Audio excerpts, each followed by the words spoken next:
This is Brother Shareef with the Hour of Power. Go to Hour of Power, Shareef Hamid on YouTube.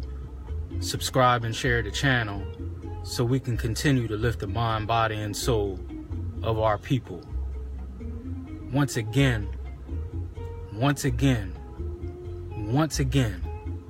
another one of our brothers are gone in the streets of America, a place that's supposed to be the most civilized country on this planet.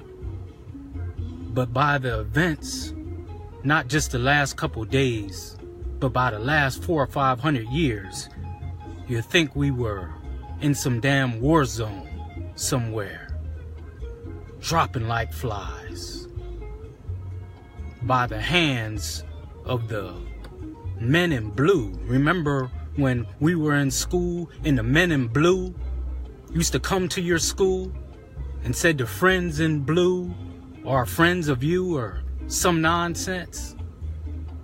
Well, I can't tell it. Go on my channel. I've been talking about this for the last couple of weeks.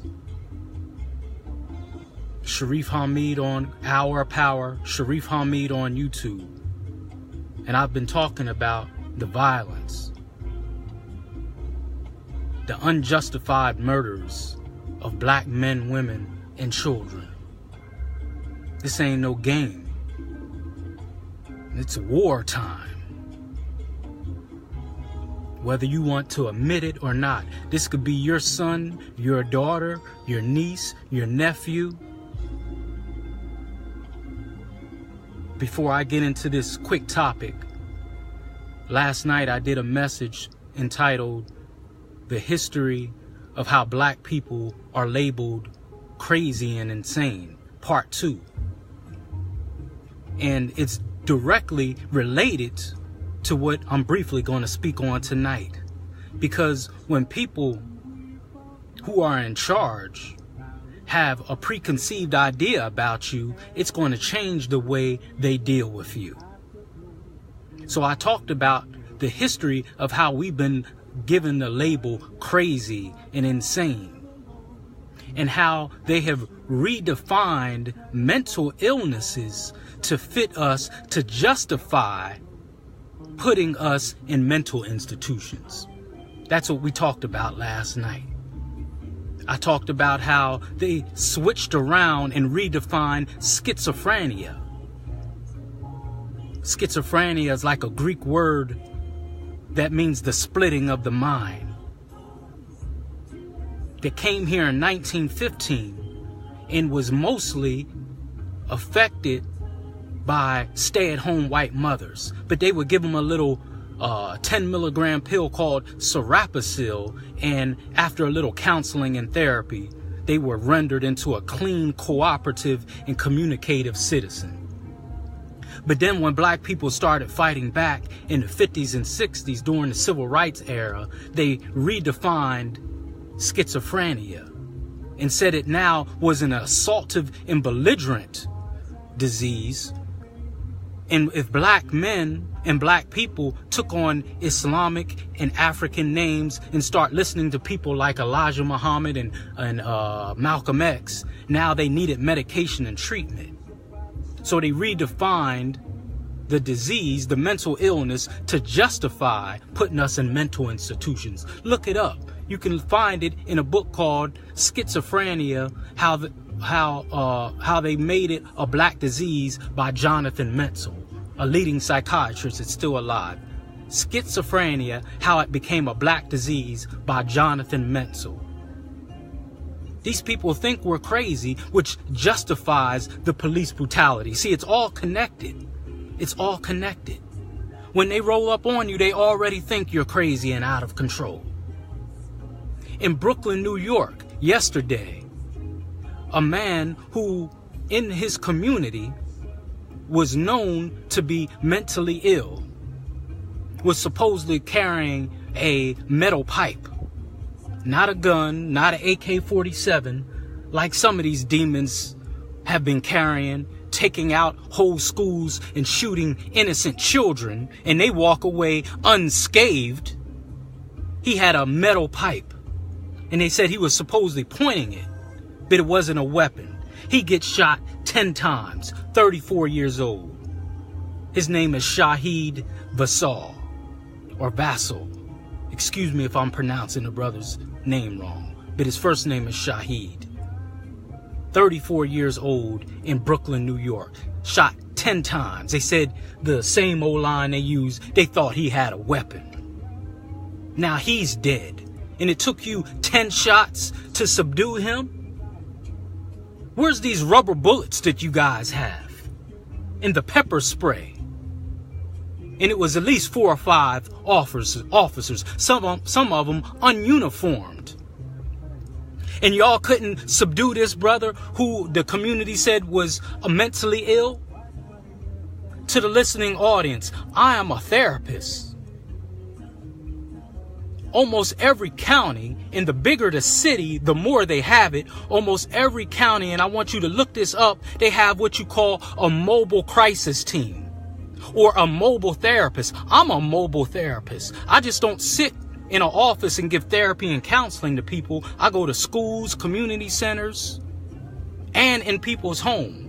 I just don't do the crisis part, but I'm qualified to do it. My point isn't to talk about my credentials, even though I talk about them, because you got to overprove yourself to some of our own people. White people can tell you anything and you say yes, but a black man got to prove this and prove that just to show that he's credible. So that's why sometimes I say these things. Every county and city, and the bigger the city, the more they have it, has a mobile crisis team for situations like this, for people who have mental health and substance abuse issues. I did my internship at the Durham Crisis Unit in Durham, North Carolina, where people would come there with mental health and substance abuse issues. Even though I was in the crisis unit, they had a mobile crisis team, where if people had crisis, instead of calling the police, you could call the crisis team to reduce a crisis. So the police, if possible, wouldn't even have to get involved. Almost every county and city has it. Why the hell they don't use it? Our brother said, here's the problem. The answer is abolition. The slave catchers doing what slave catchers do. Yes, brother. And you're doing great work bringing enlightenment to this. And on the slave catcher topic, I did a talk on that maybe about a week ago, talking about the origin of the police department and how they are, like you said, brother, slave catchers. And the first police department was developed in 1839 in Boston, Massachusetts. And I talked about the origin of prisons. Thank you, brother. We need to collaborate and support each other.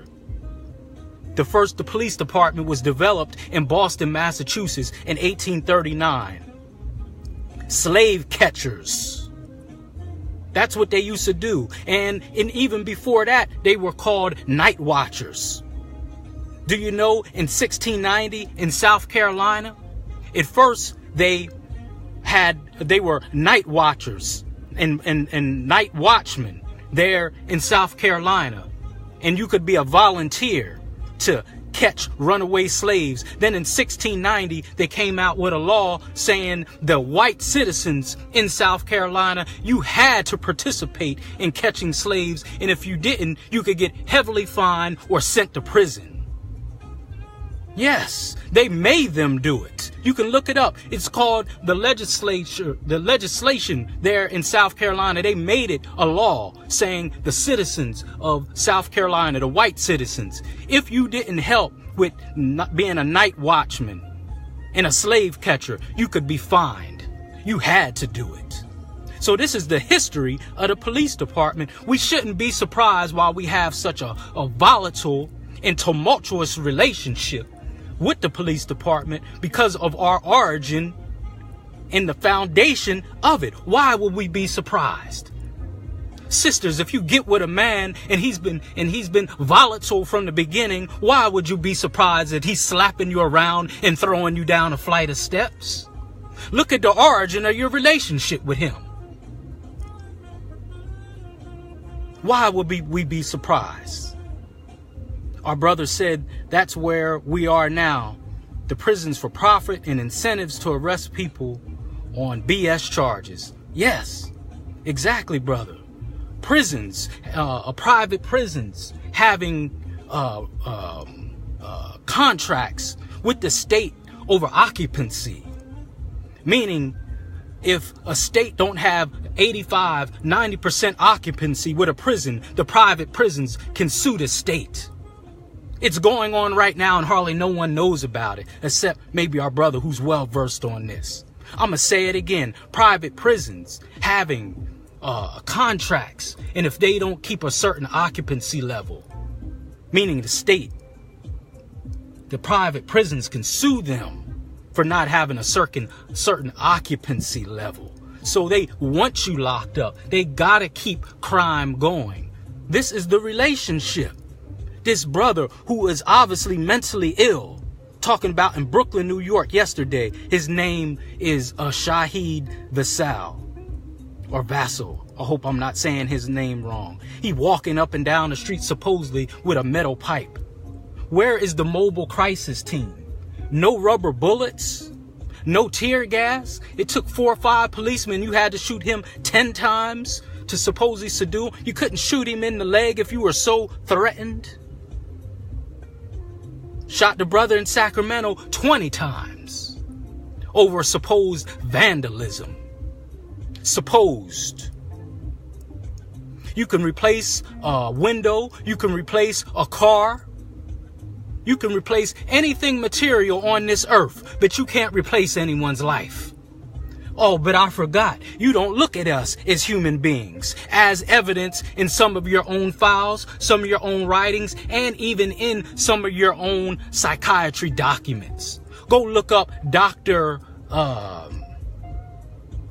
Marion Sims. He has a statue in Central Park in New York. And he's the father of gynecology. He was doing forced operations on black slaves back in the 1840s, pinning black women down on tables and shoving forceps and tools up their vagina with no anesthesia. And even some of the people that he hired off of the street to help pin these women down, they said, "Doc, she's in pain." He said, "No, they're not. They're not even human." Our brother said police plausible deniability is the norm now.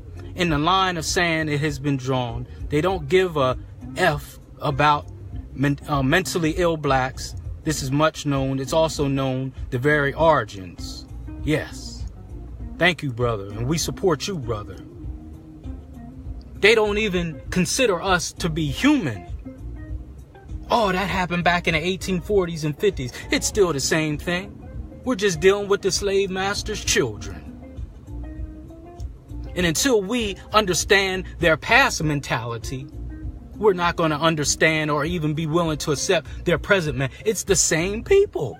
It's the same thing, especially with the history that these brothers have given and a little bit I've given you about the police department. What's the difference? Would castrate some brothers and brand an R on you for runaway and brand the initials of your slave master on you. So if you got caught, they knew who to return you to. This is the origin. It's nothing different. The sad thing about me reporting this is I just don't know an immediate solution to this. What is the solution? I know the brother said abolition. That's a great start. But this needs to stop now. We can't lose any more lives. I am sick of this. And we should be sick of it. Every day. Men, women, and children. They have no mercy.